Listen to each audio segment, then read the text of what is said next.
Hey guys, today is December 9th. I am now 2 beers behind plus today's. So we got to get these three opened, sniffed, drank, and posted on the internet here in like 3 hours. So let's get to it. So, day 7, 2 days ago, December 7th, was a Deadly Brewing Amber Ale. The Deadly Brewing Amber Ale is another one from Deadly Brewing. We've had two so far, so this will be the third. The first two were IPAs. This one is obviously an amber ale, malty amber ale. So a couple of things on it. Again, 11.2 ounce bottle, 4.8% ABV. Let's see. This amber ale uses a melody of malts to produce a rich copper color. Toffee aromas in the nose are followed by a balanced light caramel taste. So we're going to do this amber ale, then we're going to jump into this dry hop sour, so to completely wreck our palate, and then we'll jump back into a Celtic wheat beer from O'Shea's. So we're in Ireland, we're going to go to the US with this dry hop sour that has a lot of junk in the bottom of that bottle. That's exciting. That is a clear beer, except for all the stuff in the bottom. That one doesn't seem to be bad. This is a slightly hazy beer. So let's get into it. The Deadly Brewing Amber Ale.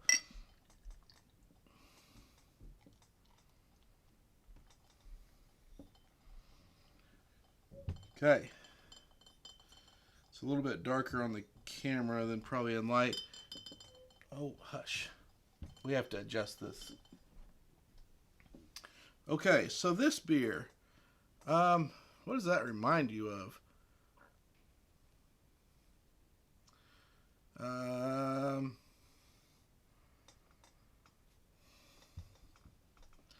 Color-wise, it's like a amber bock. It's an amber, nice caramel amber color. Nose. They said. It's a little bit. I keep sniffing it. It's a little actually kind of a fruity nose. So I guess with that, I'm not picking up caramel flavors. Maybe a little vanilla in the nose. Nothing crazy. Malt. I almost get like a citrus smell in the nose.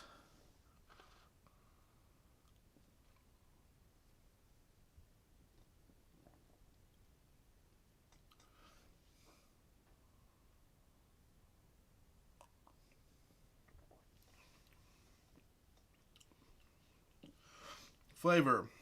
I get like a citrus caramel. Let's go back to the bottle. Oh, and a like a centennial like finish in the hops.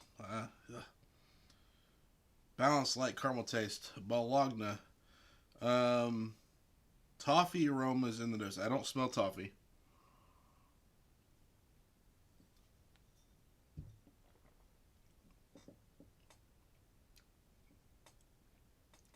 And caramel in the taste, I don't get that either, actually.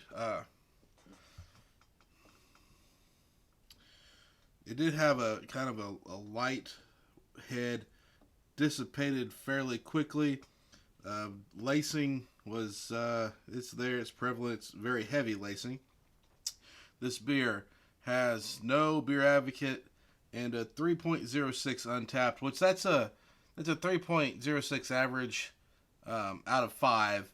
And the rankings are there's 4 or 5 sections that you can score at 1 to 5. So it's kind of an average of a series of 1 to 5s. Like it's like color, flavor, color, taste, smell, head.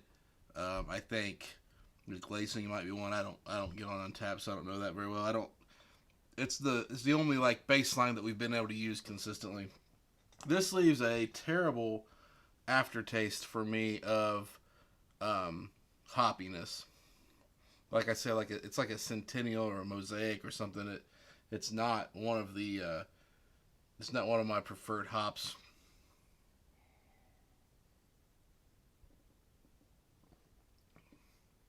if I hold the beer in my mouth for just a moment, I do taste caramel. I get that.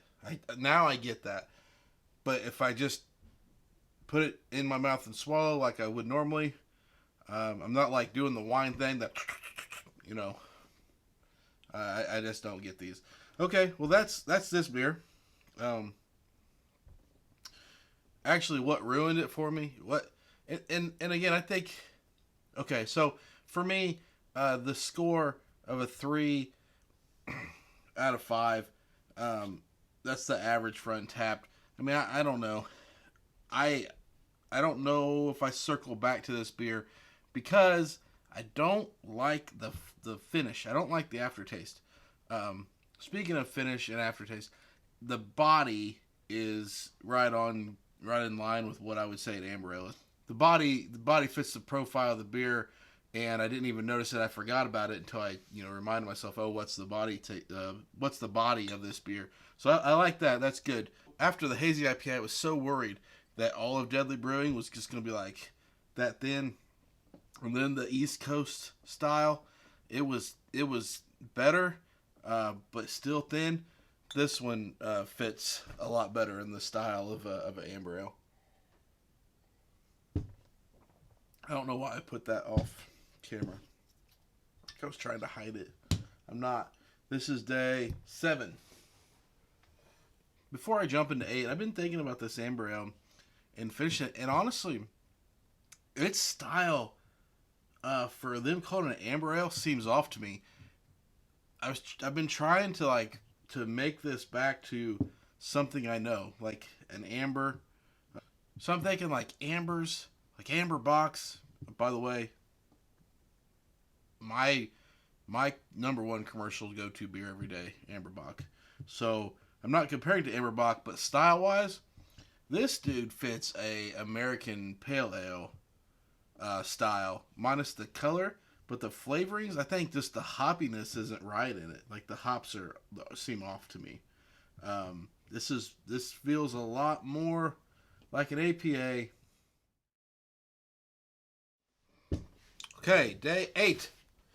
This is really kind of a tough one for me. It's a dry hop sour on day 8, and the reason why I'm going to take this one very personally is because December 8th is my birthday. So happy birthday to me. I'm really taking exception to this because there's, an eighth of an inch junk in the bottom of this beer. And I'm sure a lot of it's that dry hop. Some of it's probably yeast settled out. $50 box. That's all I'm going to say. And on my birthday, a freaking dry hopped sour. This is coming out of Prestige again. It is a 5.2% ABV, 12-ounce bottle, Beer Advocate score of none, and a Untapped score of 2.87. The other one was what? 3.06. So almost a 15% or 15-point drop, if you will.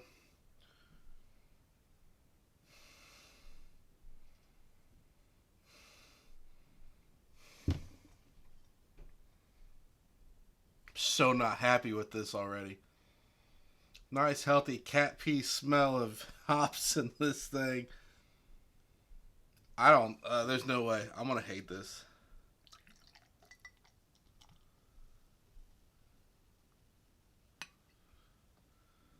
So I left all the crap in the bottom of that bottle.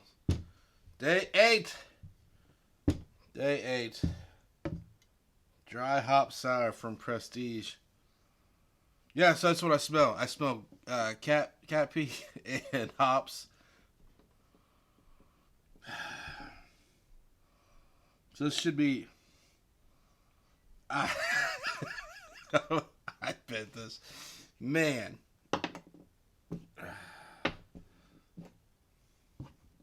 The most. Hold on. Nope. Neck label not lined up. At least a little bit better of a, I guess about the same as the other one.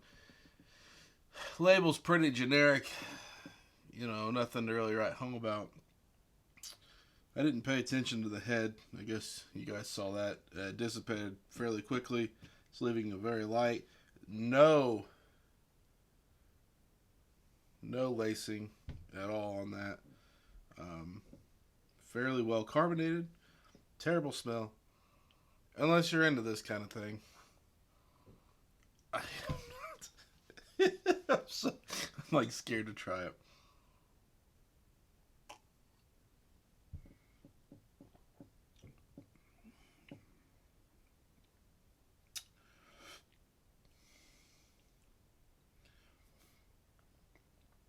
Okay, so it's a sour. It's a lot more present, sour present than the other, than the first one, that key lime sour. So it's a sour. I can taste sour and I can taste hops, and that's it. I don't know how this got a 2.87. It, if you were to smell and or drink this as a new beer drinker, you feel like this is not good. Okay. Okay, so let's work through this. Mouthfeel, so body,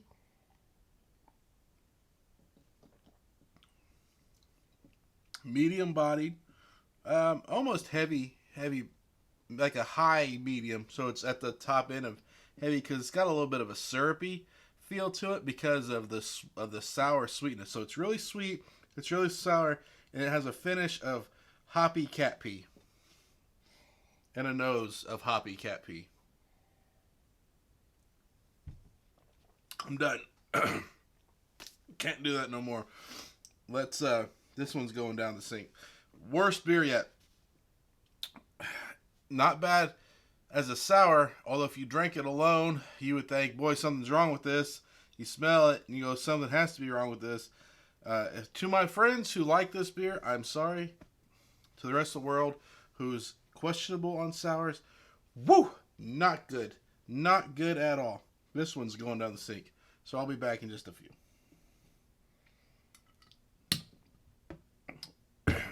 That's a birthday beer for the ages. Day 8. Okay, so that was dry hop sour. Vanessa said, what were they trying to make, a cider? And I think because it was like thick like a cider.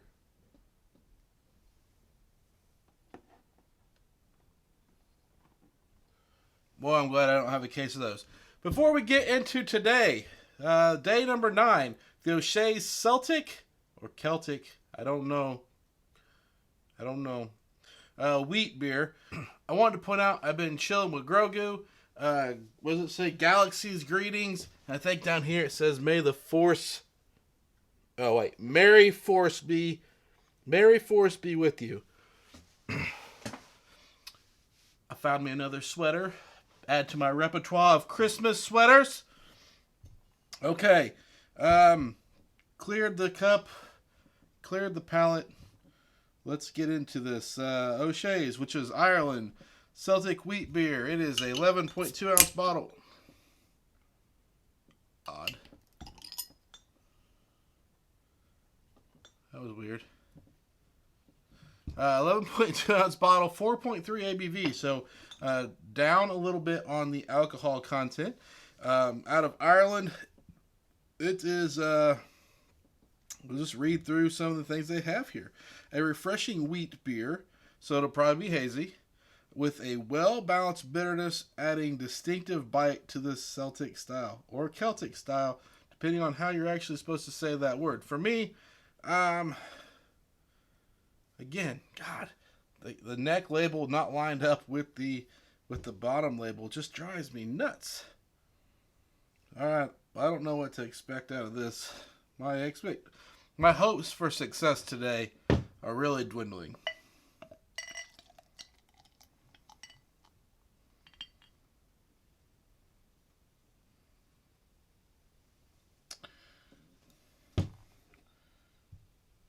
Put it here. The display of the day beer. I don't have any notes on this at all. Pause. Okay, the untapped score is 3.18, so a bounce back from that last freaking thing we had. Remember, this comes from, what is it, Carlo Brewing Company out of Ireland as a private label for Aldi. Couple of people have checked into Untapped. Just the two comments were not too shabby and not a bad beer. How'd they word it? It was like not a bad beer, but not a good beer either, something like that. So just right in line, right in the middle is what people are giving it. So color, as I suspected, a little hazy. So straw, golden, a little hazy. White head, dissipated kind of slow, so the head stayed there for a while. It was a heavy head there. Pour the rest of that in there so I don't forget about it. Minimal lacing, a little bit there, but not much. Nose, I get hardly anything. A little bit of a little wheat malt nose.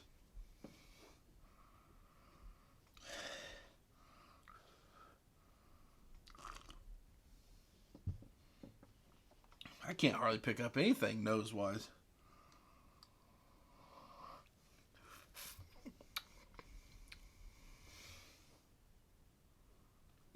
That's just what I get is wheat malt, nothing else. I don't get any hops.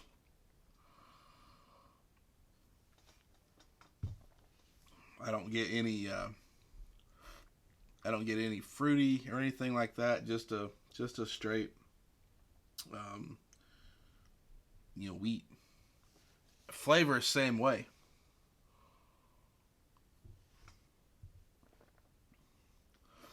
If you've ever brewed beer before, you've ever done like wheat beers, what you know is you come up with a really good or at least a decent baseline wheat beer that you then use to make all your other wheat beers out of, want to add flavoring or whatever.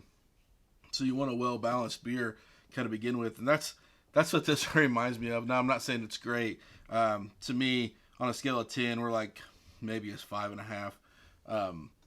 It's okay. It's a little bit medium, on the lower side of medium, so like I don't know if you want to call that light, but it's a more light of a body than a medium. Flavor has a little bit of sweetness to it, but very little. Really what I pick up is just a wheat finish. No caramel notes, no fruit notes, very little hop notes. Once you swallow, the beer's pretty much gone. There's minimal aftertaste. There is some lacing, I guess, sticking around as I drink down through here.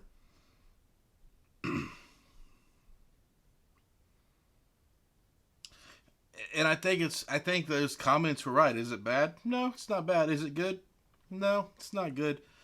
Am I glad that I don't have a 12-pack of them? Yeah. It's like wheat checks. If you like them, you like them. If you don't, you don't. If you add some sugar to them, then they become something. So throw them in some Nutty Buddies or a Chex Mix, and now you've got a party. To me, this one, same way. Just nothing standoutish. It'll drink. It'll finish. I got nothing else for you. I'm gonna finish probably most of this. We'll try to find a flavor that I'm looking for, but that's it. Days 7, 8, and 9 coming to you from the Hoppy Holidays Aldi Beer Advent Calendar. We are through day 9 now. My take so far, it's not changed. Actually, with today's 3, my overall impression of these are continue to get worse and worse and worse. I think I'm going to leave my overall comments till the end, but the trend is very much the same. I'm not very happy with a lot of this, and we'll see how. We still have a lot of beers to go. We'll see how the back half of this Advent calendar plays out, but the front half started off good and has progressively gone downhill. Again, day 9, December 9th here, of the Aldi Advent Calendar. Let me know what you guys think. Give me a thumbs up, hit subscribe, share with your friends. If you like what I'm doing on the channel, help me get some subscribers and keep it going. I appreciate you guys. Have a good rest of your day. Let me know what you think about these beers. I'll see you later. Bye.